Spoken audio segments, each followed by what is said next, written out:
What's up, y'all? Thank you for making it to another episode of the Money Exchange Podcast. And it's your girl, Patrina Dixon, your awesome financial coach. You know, that's what a lot of you call me, but I am a personal finance coach. I am a two-time best-selling author of the book entitled none other than It's My Money, and I am the founder and CEO of It's My Money, which is a financial education company. I always need to say that because I know there's a lot of people that tune in all the time, but sometimes there are people that check it out that hadn't seen before. Wanted to make sure that you know who I am.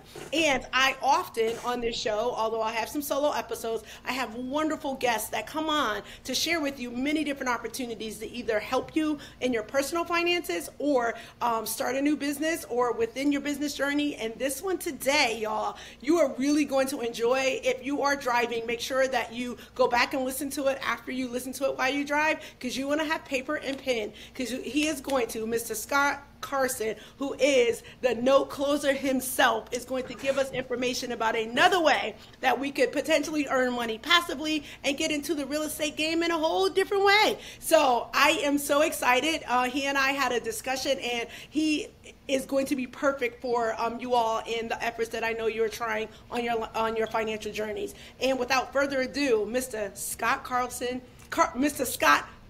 I want to make sure I say that correctly, the note closer himself. Hello and welcome to the Money Exchange. What is up, Money Diva? How you doing? Hey, that's what I'm talking about. There we go. Thank you for having me. Honored to be here and just honored to serve your audience today. You know, I love it. Hashtag It's My Money. And we want more of it, right? Hey. We always want to do it. We want to get our money working for us. Yes. And I love what you're doing out here, showing people different ways to get involved, to put their money to work and work smarter, not harder in a lot of cases. Exactly right. So I don't want to have them like on the edge. We're going to jump right in. So I introduce you as the Mr. Note Closer himself. So tell us what to know and tell us how you close those babies. Yeah, exactly. So I'm in a different niche of real estate investing that most people don't know about. But unfortunately, most people are in the note investing space. What is a note? It's an IOU. If you've got a mortgage, student loan, credit card, IRS lien, car note, whatever it might be, you're in the note space. You're just on the wrong side of the payment stream. You got money going out when we want money coming in. Hey. And, that's what people understand a little bit about notes. But what I do is I focus on buying direct from banks, direct from lenders, direct from Wall Street hedge funds. I actually buy mortgage debt on residential and commercial properties direct from them on a individual basis. Sometimes I buy in bulk. But I buy this debt usually at a big discount because the homeowners or the borrowers haven't paid their mortgage payment in a while. It may be 6 weeks or it could be 6 years. And we buy that stuff at a big discount, and we make our money. We make our money, honey, by doing some magic, by working with the homeowners or the borrowers to actually stay in their house, keep them in their properties if we can, about 70% of the time. And if they can't stay in their house, can't come to a payment arrangement, then we'll work with them to liquidate the property. But I've been doing this for almost 20 years. I am known as the note guy across the country. And we've closed down over $2 billion in distressed debt. So it's a niche within the big real estate investing space. No, we're not buying the property. We are literally buying the mortgage debt and becoming the bank and the lender and making money to keep people in their houses. I don't like rehabs. Rehabs is okay. The only thing we're rehabbing is not the property. We're rehabbing the borrower. And I don't mean send them to the Betty Ford clinic, okay? Scott, you are who? I love it.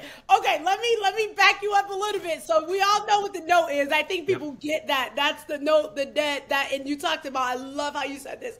You're on the wrong side of it, and you're going to share with us how people could potentially get on the other side. So let's just go because I think what people may think about this is you are now purchasing someone's debt. They're no longer going to be in the home. So you just put that in there when you were going through your explanation. So let's just double back to that. So you find out about these opportunities. You get this, enormous debt at a little price. I'll call it a fraction of the price that they owe. And then what do you do? Take us through that process. So a person is in a home. They got to a situation where they couldn't pay for whatever the duration of time that has been. You have now become aware of that. You then make that purchase and then talk from that point on. Yeah, so when the bank sent us these lists, we can cherry pick them. So I'll give you, let's go through an actual example I'm working on today. How's that sound? Okay, that's so great. This bank sent me this list of about 200 mortgages where the borrowers haven't paid anywhere from like 6 months to a year and a half, okay? Mm-hmm. And this one property I'm looking at is worth about $200,000. The borrower owes $230,000, $240,000. They're upside down, underwater. Oh, wow. Yeah. Okay? Based on what I can find is that they were out of work for about 6 months and just haven't been able to get caught back up, okay? So we've made an offer to buy that note at $100,000. Now, the property is worth about $200,000, so we're buying it about 50 cents on the dollar of value. They owe, remember, $225,000, $230,000, so we're buying a little bit less. My goal with this is if I can reach out to that borrower and say, hey, Johnny, what happened? You know, I'm now your lender. Do you want to stay or do you want to go? If you want to stay, you got to pay, all right? No pay, no stay. All right. And so, Scott, you're a mess. Okay, good. So, but Johnny's got a 6% mortgage on his house. Not too high, not too low. It's just right. Okay. Yes. If I can get Johnny to start paying on time again, it basically becomes a 12% cash and cash return to me. Buying it at 50 cents. 50 cents on the dollar of 6%, that basically becomes a 12% cash and cash return. Okay. Now, the original lender wanted to bring the full amount that he was due, like $25,000 to the table. Well, Johnny doesn't have $25,000, okay? But he does have $3,000 or $4,000 to bring to the table. He did his taxes. I could be flexible in allowing him to bring a little bit extra each month to get caught back up on his payments. And so that's what we're going to do. We're going to actually allow Johnny to stay in his house. Okay. His wife, and 3 kids, got a new baby. Okay, and we're going to allow them to stay in their house because he's going to start making his mortgage payment on time. He's going to bring a little bit. I said, well, he's only got about $5,000 cash, so we'll bring $2,500 to the table and then pay $200 extra per month for the next 12 months. Okay. And if Johnny does that, that note will now be considered a reperforming note. Okay, not only will I make 15 to 20% return in the first year on just the cash flow alone. At the end of 12 months, I could turn around and sell that note back to the bank, back to Wall Street at 85, 90 cents on the dollar. So if I bought it at 100, I could turn around and sell it at 160, 170, 180 without ever having to fix the property up, deal with toilet stands and trash outs, and keep Johnny in the house when we turn something that's in a rough situation into a good situation. Now, let's say Johnny is just blowing smoke up my ass, okay? Yeah, I'll start paying. Well, if he doesn't pay, I can foreclose or finish the foreclosure legally because I'm the bank. I have all the same rights that the bank does that made that loan. Just because I'm buying the debt at 100 doesn't mean Johnny gets out of the 225, 230 that he owes, okay? He still owes that amount. Now, if he makes on-time payments for 12 months, I'll forgive some of that back debt as a kind of a dangling carrot to stay on time. But if he's going to play hardball with me and he'd rather pay his OnlyFans subscriptions and stuff like that versus paying the bank, then we're going to foreclose. And now I control an asset that's worth $200 that I picked up for $100 plus about $5,000 in workout costs along the way. I'm in a good position to turn around and sell that asset and make $50,000, $60,000, $70,000 on the sale. I don't like to do that. About 70% of the time in this similar situation with Johnny and others like himself, we're actually able to keep them in the house. Okay, right. so let's again, let's peel that back a little bit. So this is wonderful. So now Johnny can stay in his house. Is Johnny paying you every month, or is Johnny paying you every month? I'm the lender, so he's not paying me directly. In the state that he lives in, it requires a licensed third-party servicing company. Correct. So I pay that company $35 a month. They handle the collections, the payment of taxes, insurance. So he pays them in to the servicer, and on the 5th or the 15th, I get a deposit into my account passively on what's left over.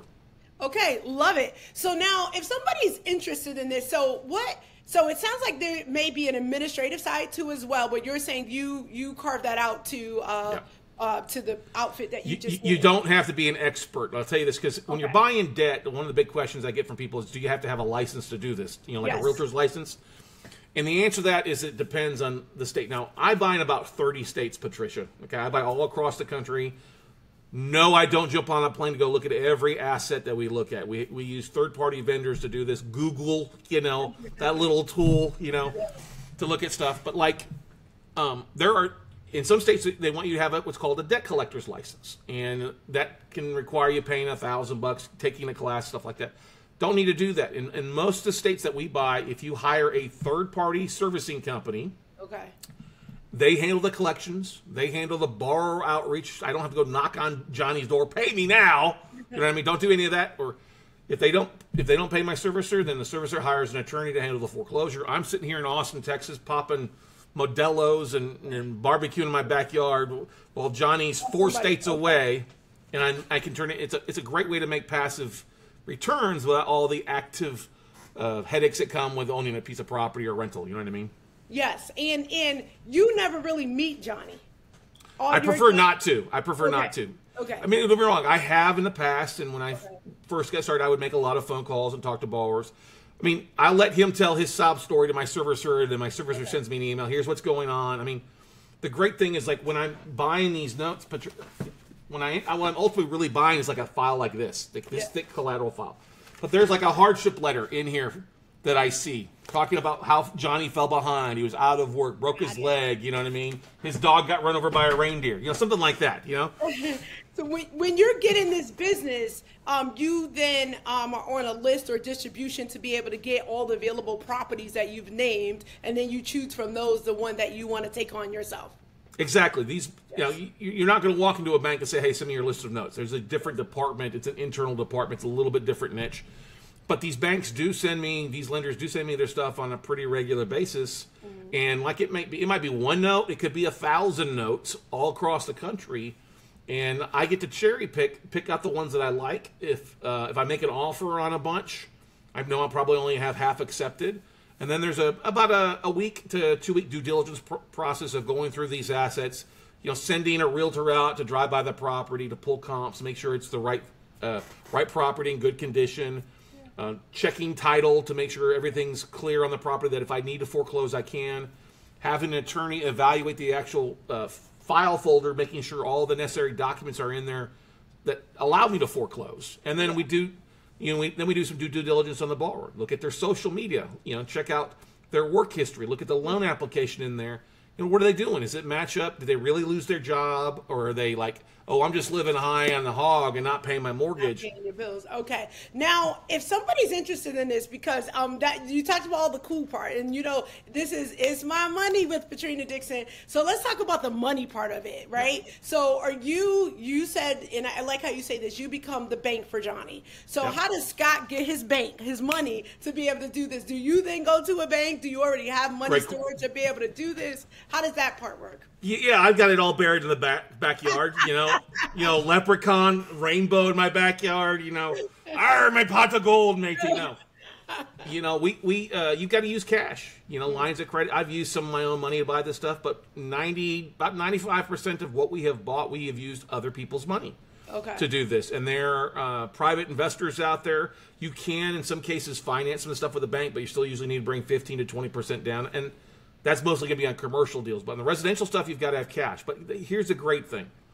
One of the great things is there's so many private investors out there that have money sitting on the sidelines. And one of the great things that we do is we show people, listen, if you're buying a note in Jacksonville, guess what? That's Duval County. That's a rich county. Duval! You can go to the Duval appraisal district, type in Equity Trust or Quest Trust, and it'll pull up everybody that's used their self-directed IRA to buy a property. And those are great people to reach out to fund your deal, because we know that IRA investors are investors. B, they've pulled the trigger. And C, they got money, honey. So their money can help you get your money. Yeah, right? I love it. Using other people's money to get OPM in the house. Yay! You down with OPM? Yeah, you know me. You down with OPM? You know me. Scott, I love it so much. So, okay, wait, I gotta get back on track here. There we go. Take a breath. Because a lot of people, when there's this term, and I did an episode on this a little while ago on wholesaling. So Yeah. a lot of people know wholesaling. That not too many people may know about note purchasing. You can wholesale notes just like you wholesale property too. Oh, so talk a little bit about that for those that have teetered in the wholesaling. That am I saying it right? Wholesaling. What's the other word? Is that right? The flipping, No, wholesaling is what I'm talking about. So wholesaling versus buying the notes. Talk about a little bit about that. Well, so wholesaling, all wholesaling is you put a piece of property under contract. You know it's a deal. You put it under contract, and then you sell that contract to an end buyer for a commission, for a fee, a broker fee. It might be 1 point or 3 points or $5,000 or $50,000 or $100,000. I mean, you're just flipping paper. You're selling the contract. You can do that in the note business of when we get these lists in, you find something that's a deal, you make an offer, you get it under contract, and you flip that contract to a note buyer like me who likes buying in God's waiting room like Florida or other places across the country. What's the difference? So if both of them you're getting a list of properties, Yep. you determine the one you're interested in can finance. However you get it, with other people's money or your own. What is the difference between note closing and wholesaling a property? Okay, you're combining two activities. So wholesaling is the activity of flipping. You can wholesale property or wholesaling notes. Okay, got it. That's flip. Okay, notes is we're buying the debt. We don't actually own the property. We own the debt behind it. Flipping property is flipping property. You have the deed, or the deed is what transfers. Well, when I buy the note, the deed doesn't transfer because I don't necessarily own the property. There's an owner in it, but I'm the bank. But wholesaling is the act of just flipping the contract. You have purchased the debt that in the other one. Well, I guess okay, got it. So what is the if there's any myths out there regarding closing of notes, what would that be, and how would you debunk that? Great question. I literally was answering this question 30 minutes ago with an investor. And he was like, I tried to get into note investing like 10 years ago, and you needed to have like $5 million or $10 million because you wanted to buy, had to buy all these big portfolios. I'm like, no, that's incorrect. You don't need to have a huge amount of money. I've got a guy. I got a guy who's from Canada. He was actually down this weekend and spent a couple days with me. He bought his first note for $6,500. Okay, it secured a $80,000 property where the debt was $40,000. So he basically bought $40,000 of debt for $6,500. Okay, it's going to be about a 17% cash and cash return to him with the guy paying on time. And if the guy pays off, he's happy. He's making he's making $33,500 on a $65 purchase. If the guy stops paying, guess what? He can foreclose and either get paid off at the full price of the auction or take the property back, and now he owns an $80,000 property that he can do whatever the heck he wants with it. Okay, and I love this fact, and I think just to be sure it wasn't missed earlier, if you somebody stays in the home, so check me on this. Somebody stays in the home, right? And they start paying you as the bank now, and they then stop paying again for whatever reason. They lose their job again or whatever, or they just don't pay. When you foreclose, you're foreclosing to get at the original price that you bought the original price of the property or value of the property, not at what you got it for. Or that's correct. Time. No. They owe go back to Johnny's example. He owes $225. The house is worth $200. I'm making my offer on either the value of the property if it's lesser or the balance of what's owed. Now, if Johnny only owed $140 and the house was worth $200, I wouldn't pay $100 for it. I'd probably have to pay $110, $115 because I know if I foreclose, I'm gonna get paid full because he's at a low LTV. He's also gonna fight me to avoid losing the home because he's got $60,000, $70,000 in equity. Yeah. Okay. Got it. So you've got to look at each asset a little bit different. What do they owe compared to the value of the property? I mean, you never buy a note on a property you don't want to end up owning. Mm-hmm. Okay, so if it's just because the numbers look good, if it's a piece of fertilizer property trashed out, I don't buy those. We want to buy good looking property, and don't get me wrong, we bought assets. For some people, a $40,000 asset doesn't excite them, but that could be a nice property in, say, Akron, Ohio. Just because it's in Ohio doesn't mean LeBron's living in it. But, that same property might be $500,000 in LA where he's living now. You know what I mean? Love it. I love it. So, and then if someone is interested, listening to this episode, never heard of this before, how would someone get started? What would you recommend? What they do to get started? It's simple, obviously. We've got a podcast. The Note Closer Show is the #1 podcast out there to learn some stuff. We got a great YouTube channel too. We Close Notes .tv is our YouTube channel. We both have the #1 YouTube and #1 podcast in the note industry. 900 plus episodes in the podcast, 2,300 plus videos, webinars, lessons on our YouTube channel. But the easiest thing is we've got a very easy one-day class that we give away for free. If you go to noteweekend.com and get signed up for that, noteweekend.com, put the code Patrina in there. Yes. I'll know it comes from you, but you can get that class for free. It's usually $99. We give it to you for free. It's about 4 hours of training on the Cliff Notes version of how to find, fund, and flip. And if you like that, then we can talk to you about more stuff. But that's the easiest way. Just go to noteweekend.com, get signed up for that free class. It's not a pitch fest. I'm not here to blow smoke up your ass. I hate that. I want to give you significant nuggets so that you'll walk away smarter and more intelligent and make your money grow faster. Hey, and what was those three? You said fun something. Find, fun, and flip notes, basically. We'll show you how to find them. Find, fund, and flip. Yeah, we show you how to find them, we show you how to fund them, and we show you how to flip them and make money in 10, 11 different exit strategies. I love it. Scott, you have to give me the link so I can drop it below and make sure they put the code Patrina in there so you know how you found them, or how they found you, I should say. That's right.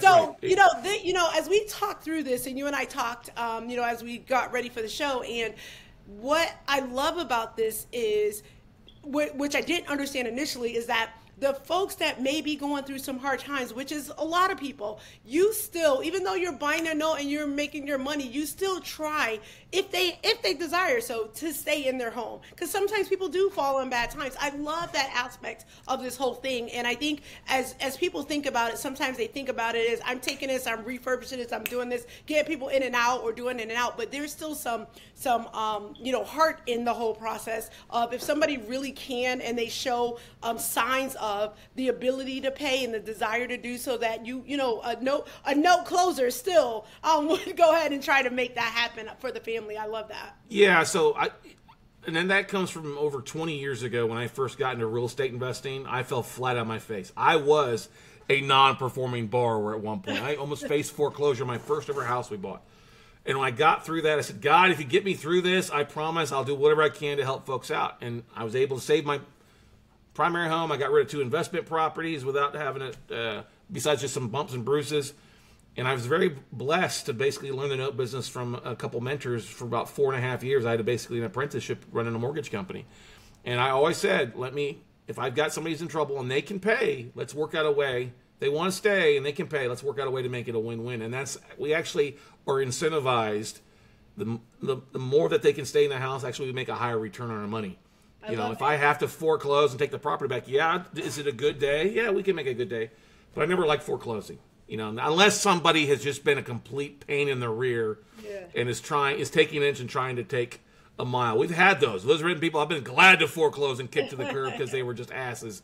But those that need help, we're willing to help. Now, here's the thing.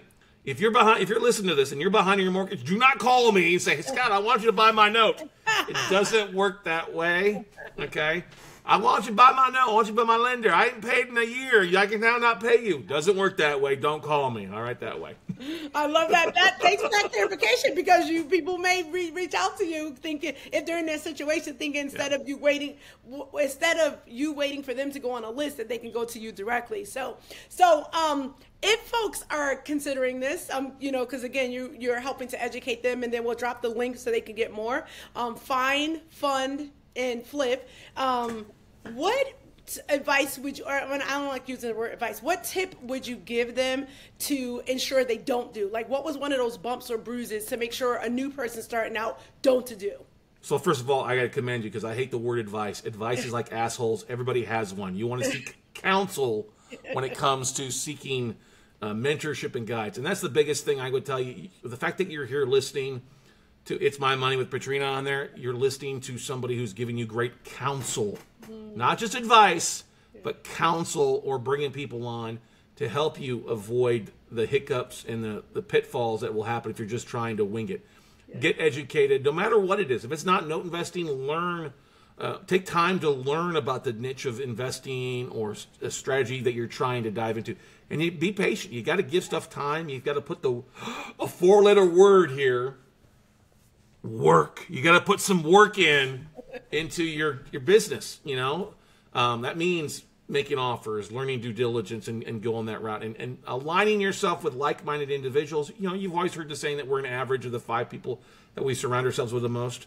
Well, if you don't like the pay grade that you're in, you need to get some new friends. So go to the local real estate investment club, go networking, go to a conference. I think you and I are going to be at a conference together in a couple of weeks here in the big ATL and have some fun, you know? Yes. Exactly right. Exactly right. So you've dropped some gems here. You may have introduced, something to people that they've never heard before. Mr. Note Closer himself. So if they want to find you, not to go and buy their mortgage, but where would they find you? How can they find you? Where can they find out more? I know you dropped it earlier, but say it here again. Where can they find Mr. Note Closer himself, Scott? Yeah, if you go to weclosenotes.com, that's our main website. You can book a phone call with me.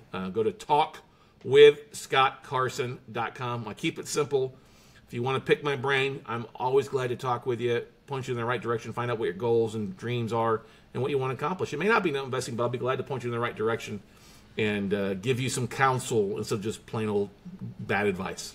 I love it. I love it. Well, Mr. Carson, I truly appreciate you coming on, sharing with the listeners of the Money Exchange and It's My Money with Patrina Dixon, yet another way that they could earn money by dabbling in real estate. And this is in a different way through note closing. And why not learn from the best, Mr. Scott Carson, the note closer himself. So with that being said, I appreciate you all. You always keep it locked here in keeping the show going. I appreciate you. Hopefully that you continue to learn in other ways that you can add to your money journeys, that you can live your very best life. Thank you for tuning in. And if you haven't subscribed, drop down below and hit that red subscribe button. And then if you enjoyed the show, leave us a comment and share with others. And if you're listening, make sure that you're following us on the platform for which you're listening.